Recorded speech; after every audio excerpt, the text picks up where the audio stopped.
আসসালামু আলাইকুম, welcome back to my channel. আশা করি সবাই ভালো আছেন। আবারও নতুন একটি রেসিপি নিয়ে আপনাদের মাঝে শেয়ার করব।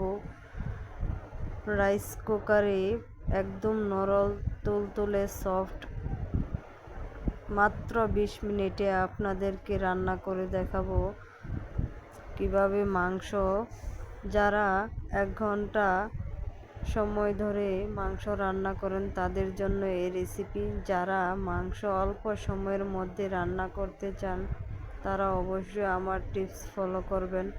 এখানে আমি গরুর মাংস নিয়েছি 1 কিলো। আপনারা চাইলে বেশি করেও বা কম করে নিতে পারেন। এখানে আমি রাইস কুকারের যে পাতিলটা ছিল সেটা নিয়েছি। এখানে আমি মাংসটা ঢেলে দিব। মাংসটা দেওয়ার পর আমি এখানে হাত দিয়ে সবগুলো মশলা আমি মাখিয়ে একবারেই বসিয়ে দিব। 2 টেবিল চামচের মতো আদা বাটা, 1 কাপ পরিমাণ পেঁয়াজ রসুন বাটা। আর আপনাদেরকে কেউ এ টিপস সহকারে দেখাবে না, আমি সব টিপস A to Z সব কিছু দেখাবো। এখানে আমি পেঁপে বাটা দিয়েছি 1 টেবিল চামচ, স্বাদ মতো লবণ, 2 চামচ মরিচের গুঁড়া, 1 চামচ হলুদের গুঁড়া দিয়ে দিব। এখানে আমি জিরার গুঁড়া দিয়ে দিব 1 চামচের মতো।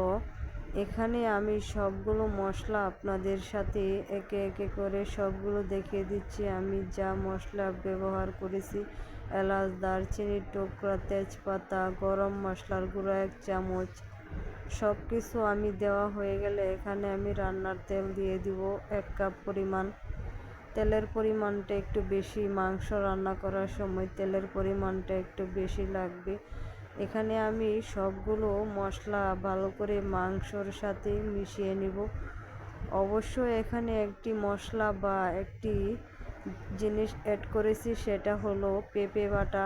এগুলো আমরা রেগুলার যে মাংস রান্না করি অবশ্যই আপনারা কোনো দিন পেঁপে বাটা ইউজ করেন নাই। যদি পেঁপে বাটা আপনারা ইউজ করেন তাহলে আপনাদের যে 60 মিনিট মাংস রান্না করার সময় লাগে সেটা আপনারা 20 মিনিটেই রান্না করে নিতে পারেন। এখানে আমি রাইস কুকারে বসিয়ে দিয়ে আমি এখন অন করে দিয়ে দিব। দেখুন, বাতিটা যখন লাল কালার আসে তখন অন হয়ে যাবে। এখন আমি অন করে ঢাকনা দিয়ে ঢেকে দিব। প্রায় পুরোপুরি রান্না হওয়ার আগ পর্যন্ত আমি এখানে ঢাকনা দিয়ে ঢেকে দিয়েছি আর মাঝে মাঝে নাড়া দিয়েছি। আপনারা দেখতেই পাচ্ছেন মাংসটা আমার প্রায় 50% রান্না করা হয়ে গেছে। এখন আমি আবারও ঢাকনা দিয়ে ঢেকে দিব। আপনাদেরকে আমি পরিবেশন করে দেখাবো আমার মাংসটা রান্নার পর যে কালারটা কত সুন্দর এসেছে। দেখুন, আমার মাংসটা রান্নার পর এখানে আমি চুলাটা যখন অফ করেছি তখন আমার মাংসটা কতটা সুন্দর কালার এসেছে আপনারা দেখতেই পাচ্ছেন। পরিবেশন করে আপনাদেরকে দেখিয়ে দিলাম যে কত সহজে আমি অল্প সময়ের মধ্যে মাংস রান্না করে নিয়েছি। অবশ্যই আপনারা এভাবে রান্না করবেন, তাহলে আপনাদের সময় বাঁচবে। বা অনেকে গ্যাসের চুলায় রান্না করার সময় গ্যাসও আপনাদের অনেকটাই বেঁচে যাবে।